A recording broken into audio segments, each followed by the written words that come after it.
अब देखिए effective impedance Z बराबर सीरीज रेजोनेंस सर्किट में जेड का मान आर के बराबर होता है। पैरेलल रेजोनेंस सर्किट में इफेक्टिव इम्पीडेंस जेड बराबर यल बटा के सी इंटू आर, जेड बराबर यल बटा के आर सी। अब देखिए रेजोनेंट फ्रिक्वेंसी सीरीज सर्किट में 1/2 पाई करड़ी में यल सी तथा पैरेलल रेजोनेंस सर्किट में फ्रिक्वेंसी एफ बराबर 1/2 पाई करड़ी में यल सी। अब देखिए क्वालिटी फैक्टर का फार्मूला सीरीज रेजोनेंस सर्किट में 1/r गुणे के करड़ी में यल बटा के सी अथवा ओमेगा 0 यल बटा के आर अथवा 1/ओमेगा 0 RC तथा क्वालिटी फैक्टर पैरेलल सर्किट में आर बटा के करड़ी में यल बटा के सी अथवा आर बटे के ओमेगा 0 यल अथवा ओमेगा 0 RC होता है। अब देखिए मतलब quality factor resonance series circuit में 1/ओमेगा RC तथा अब देखिए पैरेलल सर्किट में ओमेगा 0 इंटू RC होता है। अब देखिए सेलेक्टिविटी सीरीज में हाई होता है, suitable for application requiring narrow bandwidth. अब देखिए पैरेलल सर्किट में selectivity moderate broader bandwidth compare to series resonance. अब देखिए बैंडविड्थ डेल्टा एफ बराबर F0 बटा के Q, narrower bandwidth with higher Q. अब देखिए डेल्टा एफ बराबर F0 बटा के Q, wider bandwidth with lower Q. अब देखिए circuit behaviour series resonance circuit acts as an acceptor circuit allows signals at resonant frequency to pass. Parallel resonance circuit acts as a rejector circuit blocks signals at resonant frequency. अब देखिए applications series resonance circuit used in tuning circuit accelerator and voltage amplifier. Parallel resonance circuit employed in filters, radio frequency amplifier and induction heating system. देखिए सवाल दिया है in an RL series circuit the phase difference between applied voltage and circuit current will increase if XL is increased. देखिए यहाँ पे बोला है कि फाई जो कि वोल्टेज और सर्किट करंट के बीच का फेज डिफरेंस है वह कब बढ़ेगा। तो देखिए कुछ लड़के करते हैं जानते हैं कि कास फाई बराबर होता है R बटे के जेड, तो बोल देंगे कि जब रेजिस्टेंस बढ़ेगा तो फाई बढ़ेगा, लेकिन तो ये एकदम गलत है। इसको करने के लिए देखिए सबसे पहले सर्किट बनाएंगे तो यहाँ पे सीरीज में एक ठो R लगाएंगे और सीरीज में एक ठो प्लस JXL इंडक्टर का रिएक्टेंस है जो कि उसको लगाएंगे, तो यहाँ से जेड हो जाएगा R प्लस JXL इम्पोर्टेंस का मान। तो यहाँ से देखिए tan फाई बराबर हो जाएगा XL बटे के R। tan फाई बराबर होता है इमेजिनरी बटा के रियल, बोले तो XL बटा के R हो जाएगा, यानी कि फाई बराबर हो जाएगा tan इनवर्स XL बटे के R। तो देखिए अब यहाँ से यदि XL यानी इंडक्टिव रिएक्टेंस को यदि बढ़ाएंगे तो फाई का मान बढ़ेगा, अथवा जो नीचे रेजिस्टेंस R है उसको घटाएंगे तो फाई का मान बढ़ेगा। मतलब कि यदि यहाँ पे XL को इंक्रीज करते हैं तो फेज डिफरेंस का मान बढ़ता है। और देखिए यहीं पर यदि पैरेलल सर्किट दिया होता तो वहाँ पे हम देखिए Y बराबर लिखते हैं एडमिटेंस बराबर G प्लस JBC लिखते हैं। तो यहाँ से देखिए फाई बराबर हो जाएगा tan इनवर्स इमेजिनरी पार्ट बता के रियल पार्ट, बोले तो BC बटा के G हो जाएगा। तो देखिए इसको जब हल करेंगे तो हो जाएगा फाई बराबर tan inverse omega C into R हो जाएगा। मतलब अब देखिए यहाँ से पैरेलल सर्किट में यदि रेजिस्टेंस को बढ़ाएंगे तो फाई जो होगा फेज एंगल वह बढ़ेगा, तथा कैपेसिटर के कैपेसिटेंस को भी बढ़ाएंगे तो फाई का मान बढ़ेगा। इस बात को ध्यान रखें, बहुत इंपॉर्टेंट क्वेश्चन है। सवाल दिया है Is it possible to prevent by very fast operation of the switch? The switching spark produced during switching of an inductance? Answer होगा no. The faster the circuit is opened, the higher is the self-induced voltage. मतलब यह कह रहा है कि क्या हम किसी स्विच को यदि फास्ट बंद करें या फास्ट ओपन करें तो मतलब कि स्पार्क से बचा जा सकता है? तो यह होगा कि नहीं, क्योंकि यदि फास्ट सर्किट को ओपन करते हैं तो जो सेल्फ इंड्यूस्ड वोल्टेज होता है वो बहुत हाई हो जाता है, जिससे स्पार्किंग होती है। ऐसा क्यों होता है इसके बारे में देखिए, एनालिसिस करते हैं। तो यहाँ पे देखिए एक इंडक्टर सर्किट है और एक स्विच लगा है। क्योंकि देखिए यहाँ पे V बराबर होता है, V बराबर L into D I upon D T होता है। तो देखिए अगर वेरी फास्ट इस स्विच को ओपन करेंगे तो देखिए यहाँ पे वेरी फास्ट करेंगे यानी टाइम का मान लगभग 0 के बराबर होगा, तो t बराबर 0 हो जाएगा। जब नीचे शून्य होगा तो जब जानते हैं कि बटा में जब शून्य होता है तो उसका मान इन्फिनिटी होता है, तो वोल्टेज इनफाइनाइट हो जाएगा। और जब वोल्टेज इनफाइनाइट हो जाएगा तो देखिए जब वोल्टेज इनफाइनाइट होगा तो जो स्विच है उसके अंदर एयर गैप उत्पन्न होगा। जब एयर गैप उत्पन्न होगा तो उस एयर का जो हवा है वह आयनाइज होगा, तथा यही जो इंड्यूस्ड हायर वोल्टेज होता है वह डीसी मशीन के अंदर रिएक्टेंस वोल्टेज कहलाता है, जिसको कि डीसी मशीन में रिएक्टेंस वोल्टेज को ख़त्म करने के लिए इंटरपोल तथा कंपनसेटिंग वाइंडिंग का प्रयोग करते हैं। सवाल दिया है balanced 3 phase RYB sequence star connected supply source with phase voltage 100 volt is connected to a delta connected balanced load 16 minus j 12 ohm per phase. The phase and line current are respectively. यहाँ पर एक star connected supply बना दिया गया है जिसके हर phase में जो वोल्टेज है वह 100 वोल्ट है। देखिए ये जो सप्लाई वोल्टेज है बैलेंस्ड है और इसको एक ठो बैलेंस्ड डेल्टा कनेक्टेड लोड से जोड़ा गया है, जिसके हर इम्पीडेंस का मान 16 माइनस जे 12 है। तो देखिए यहाँ पे लोड के फेज करंट तथा लाइन करंट को ज्ञात करना है। तो देखिए लाइन करंट जो है फ्लो कर रही है और फेज करंट को दिखाया गया है। तो देखिए अब हम लोड के क्रॉस देखेंगे कि कितना वोल्टेज है। तो देखिए यहाँ पे जो सप्लाई का फेज वोल्टेज 100 है वह लाइन का वोल्टेज नहीं होगा। लाइन का वोल्टेज हो जाएगा यहाँ से फेज वोल्टेज का कड़ी में 3 गुना, यानी 100 कड़ी में 3 वोल्ट आ जाएगा। और यह जो 100 कड़ी में 3 वोल्टेज है वह लोड के एक क्रॉस वोल्टेज है, वाइंडिंग के एक क्रॉस वोल्टेज है। तो अब देखिए जो लोड लगा है उसमें फ्लो होने वाली करंट, फेज करंट की बात करें तो उसके लिए जो 100 कड़ी में 3 है उसमें जो लोड का इम्पीडेंस 16 माइनस जे 12 है उससे भाग लगाएंगे।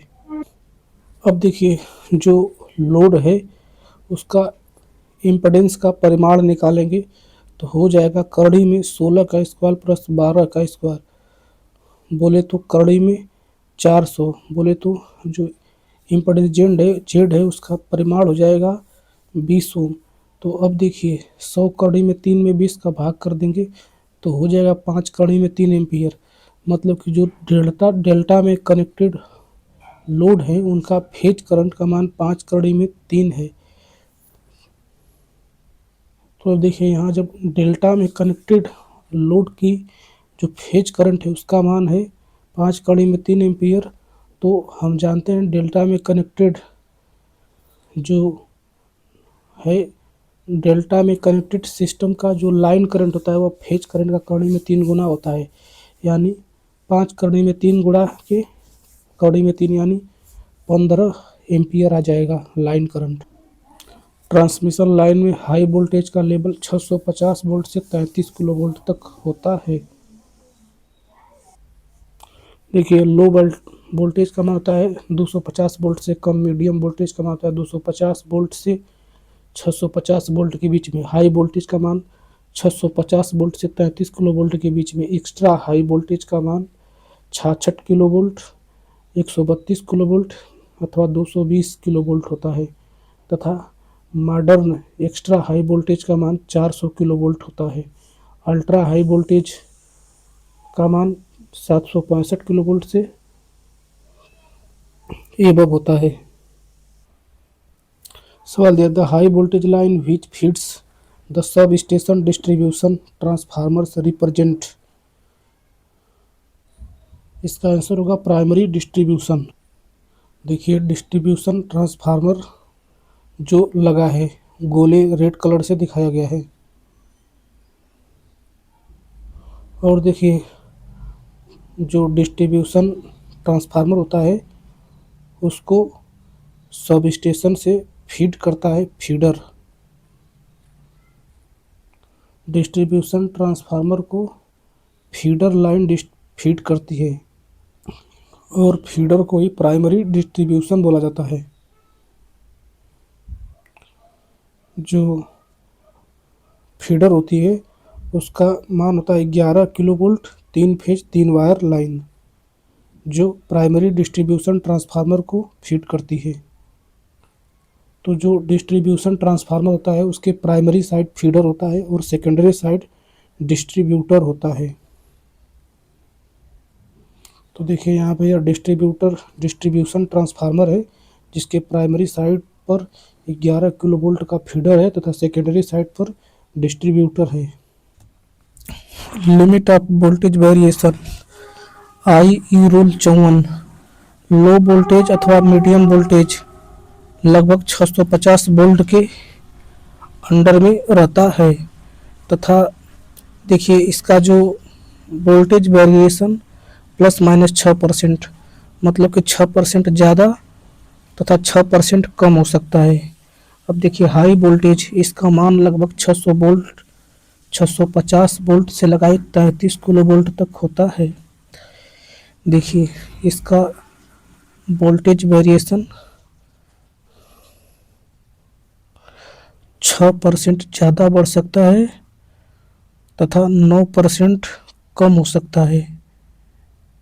अब देखिए एक्स्ट्रा हाई वोल्टेज या 33 किलो वोल्ट से ऊपर वाले वोल्टेज होते हैं। देखिए यहाँ पे वोल्टेज वेरिएशन मतलब कि 10% ज़्यादा हो सकता है तथा 12.5% कम हो सकता है। अतः यहाँ पर दिया सवाल, अतिरिक्त वोल्टेज के मामले में घोषित आपूर्ति वोल्टेज क्रमशः उच्चतर पक्ष पर 10% से ज़्यादा तथा निम्नतम पक्ष पर 12.5% से ज़्यादा परिवर्तित नहीं होना चाहिए। करंट और पावर फैक्टर का रिलेशन यह होता है कि पावर बराबर होता है कड़ी में 3 VL IL cos फाई होता है। IL बराबर हो जाएगा P बटा के कड़ी में 3 VL cos फाई, मतलब कि जो IL है वह VL के व्युत्क्रमानुपाती है तथा IL cos फाई के भी व्युत्क्रमानुपाती है, पावर फैक्टर के भी व्युत्क्रमानुपाती है।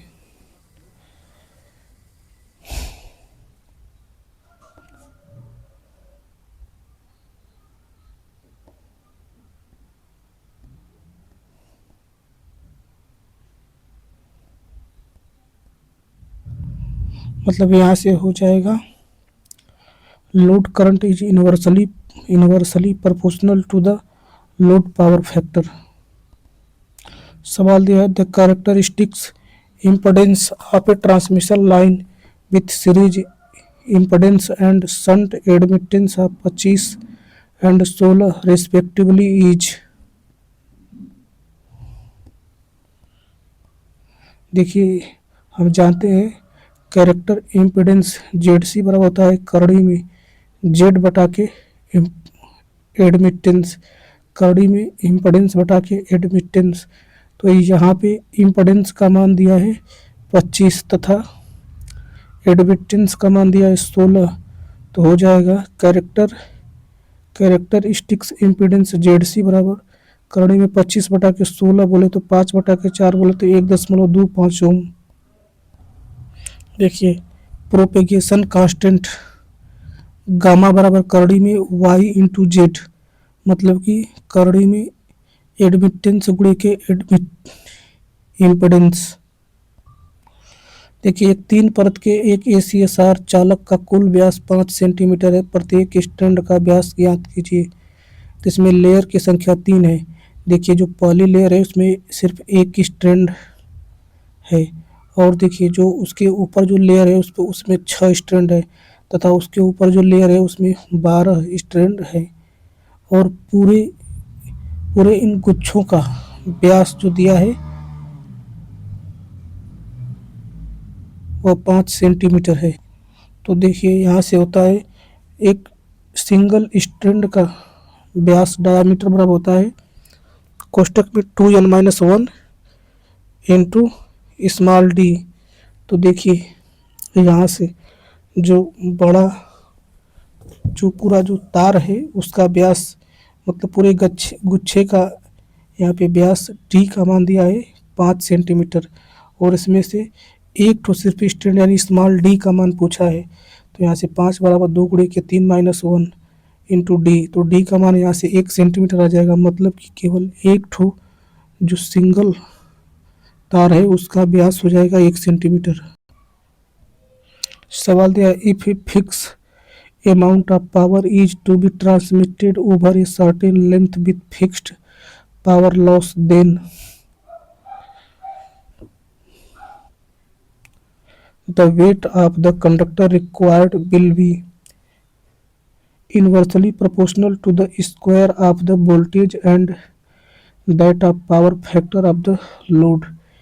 देखिए volume of the conductor proportional 1/के VL का square into cos square P। सवाल दिया है 3 phase balanced system working at 0.9 lagging power factor has a line loss of 3600 kilowatt. If power factor is reduced to 0.6 the line loss would become. देखिए किसी conductor में जो power loss होता है वो करंट के स्क्वायर के डायरेक्टली प्रोपोर्शनल होता है, लेकिन देखिए जो करंट IL है वो डायरेक्टली इन्वर्सली प्रोपोर्शनल है VL के तथा कास फाई के। अतः देखिए यहाँ पे पावर लॉस जो होगा 1/के VL square into cos square phi के इन्वर्सली प्रोपोर्शनल होगा। तो देखिए यहाँ से हो जाएगा P लॉस 2/के P लॉस 1 बराबर कास फाई 1/के कास फाई 2 का होल स्क्वायर। तो यहाँ से P लॉस 2 बराबर हो जाएगा 3600 गुणे के 0.9/के 0.6 का होल स्क्वायर, यानी आंसर आ जाएगा 8100 किलोवाट। सवाल दिया है इन ए 3 wire DC distribution system what will be the current in the neutral wire if the load on the positive side is 500 ampere and the on the negative side is 300 ampere. देखिए जब positive में 500 ampere current है तथा negative में 300 कम ampere की current है, तो जो न्यूट्रल वायर है उसमें लोड को बैलेंस होने के लिए जो करंट होगी वो 500 माइनस 300 बोले तो 200 एम्पियर होगी। इसको याद रखिए, ध्यान दें इसको। हाई वोल्टेज ट्रांसमिशन एफिशिएंसी 85% से 95% के बीच में होती है। सवाल ये है 50 ohm distortion less transmission line has a capacitance of 10⁻10 farad per metre. What is the inductance per metre. देखिए यहाँ पे डिस्टारसन लेस ट्रांसमिशन लाइन की बात किया गया है, मतलब कि हम लोग को यहाँ पर लॉसलेस ट्रांसमिशन लाइन लेना पड़ेगा।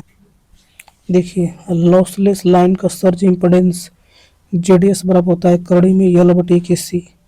यहाँ पे देखिए सर्ज इम्पिडेंस का मान दिया है 50 ओम तथा यहाँ पे सी का मान दिया है 10 की पावर -10 फैराड पर मीटर। यल का मान पूछा है तो देखिए यहाँ से हो जाएगा 2500 बराबर यल बटे के 10 की पावर -10। तो यल का मान हल कर देंगे तो 0.25 माइक्रो हेनरी आ जाएगा। सवाल दिया by increasing the transmission voltage to double of its original value the same power can be dispatched keeping the line loss. देखिए यहाँ पे वोल्टेज को दोगुना किया जा रहा है। हम जानते हैं कि power loss in transmission line is directly proportional to 1/v²। मतलब कि यदि देखिए वोल्टेज को दोगुना कर देंगे तो जो पावर लॉस होगा वह 1/4 ऑफ ओरिजिनल वैल्यू हो जाएगा। सवाल दिया है which of the following has to be considered for overhead अथवा underground electrical power transmission distribution system. देखिए पहला इसमें स्टेटमेंट है the voltage at the consumers premises must be maintained within +-4% अथवा +-6% ऑफ द डिक्लेयर्ड वोल्टेज। यह बात correct है। मतलब कि कंज्यूमर को जो वोल्टेज प्राप्त हो वो सिर्फ +-4% अथवा +-6% ही कम बेसी होना चाहिए। अब देखिए दूसरा चीज़ the transmission cost should be unduly excessive. मतलब कि ट्रांसमिशन का लागत मूल्य छप्पर फाड़ की ज़्यादा होना चाहिए तो यह गलत बात है अतः यह इनकरेक्ट होगा। अब देखिए तीसरा स्टेटमेंट सी वाला the insulation resistance of the whole system should be very high. तो यह स्टेटमेंट एकदम सही है। जहाँ पे इंसुलेशन हो वहाँ का रेजिस्टेंस बहुत ज़्यादा होना चाहिए। अब अगला the loss of power in the system itself should be A small percentage about 10% of the power transmitted. तो यह भी बात सही है भाई कि मतलब कि पावर लॉस केवल 10% तक ही होना चाहिए क्योंकि हम जानते हैं ट्रांसमिशन लाइन का एफिशिएंसी 85 से 95% होता है। इसका यदि मीन निकालेंगे तो 90% आएगा। मतलब कि 10% लॉस करेक्ट बात है। अतः यहाँ पे पहला फिर सी और डी ऑप्शन करेक्ट है। एक सवाल दिया है single phase transmission line transmitting 1100 kilo watt power at 11 kilo volt and at unity power factor if it has a total resistance of 5 ohm what is the efficiency of transmission line.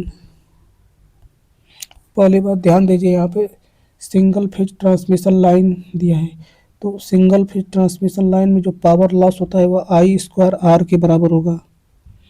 अब बोला है कि transmission line is transmitting 1100 kilo watt power. मतलब कि receiving end पे 1100 kilo वाट का जो power है वो पहुंचा तो PR बराबर हो जाएगा 1100 किलो वाट तथा यह जो रिसीविंग पावर है PR बराबर हो जाएगा VI cos फाई के हो जाएगा। तो देखिए यहाँ पे वोल्टेज दिया है 11 किलो वोल्ट तथा cos फाई का मान दिया है यूनिटी मतलब 1 दिया है।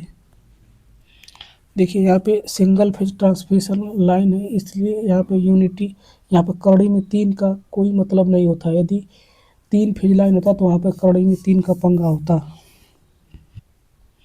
देखिए यहाँ से करंट का मान हो जाएगा 1100 बटा के 11 किलो वोल्ट बोले तो 100 एम्पियर आ जाएगा करंट का मान। देखिए चूँकि यह सिंगल फेज ट्रांसमिशन लाइन है तो अब P लॉस बराबर हो जाएगा 100 का स्क्वायर गुणे के 5 बोले तो 50 kilo watt. Power loss 50 kilo watt हो जाएगा।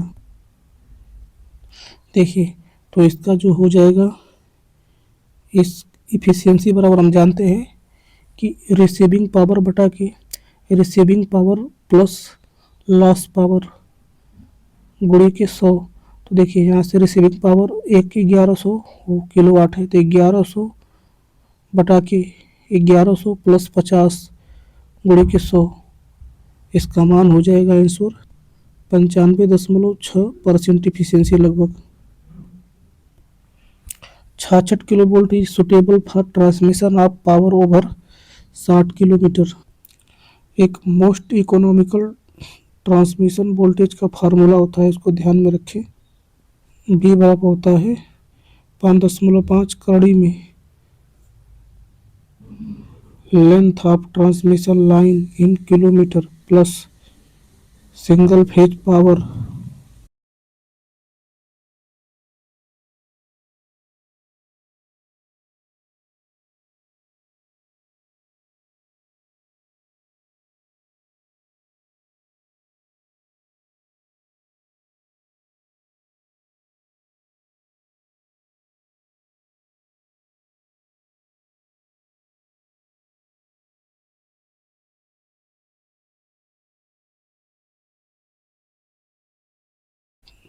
देखिए इकोनॉमिकल वोल्टेज का मान होता है 650 वोल्ट पर किलोमीटर। सवाल दिया है in an AC current carrying conductor the skin effect increases with the increase in diameter of the conductor and increase with the increase in frequency। देखिए एसी करंट कैरिंग कंडक्टर में जो देखिए यदि diameter बढ़ेगा conductor का तब भी जो स्किन इफेक्ट है वो बढ़ेगा, तथा जब फ्रीक्वेंसी बढ़ेगा तब भी स्किन इफेक्ट बढ़ेगा। स्क्रीन स्किन इफेक्ट प्रोपोर्शनल होता है करड़ी में पाई गुणे एफ गुणे म्यू गुणे सिग्मा। देखिए यहाँ पे म्यू परमिएबिलिटी है, मतलब कि यदि परमिएबिलिटी बढ़ेगी तब भी स्किन इफेक्ट बढ़ेगा। और सिग्मा जो कि सिग्मा यहाँ पे कंडक्टिविटी है, मतलब यदि कंडक्टिविटी बढ़ेगा तब भी स्किन इफेक्ट बढ़ेगा। सवाल दे which of the following system is used in the secondary transmission of electric power. तो यहाँ हो जाएगा 33 किलो वोल्ट।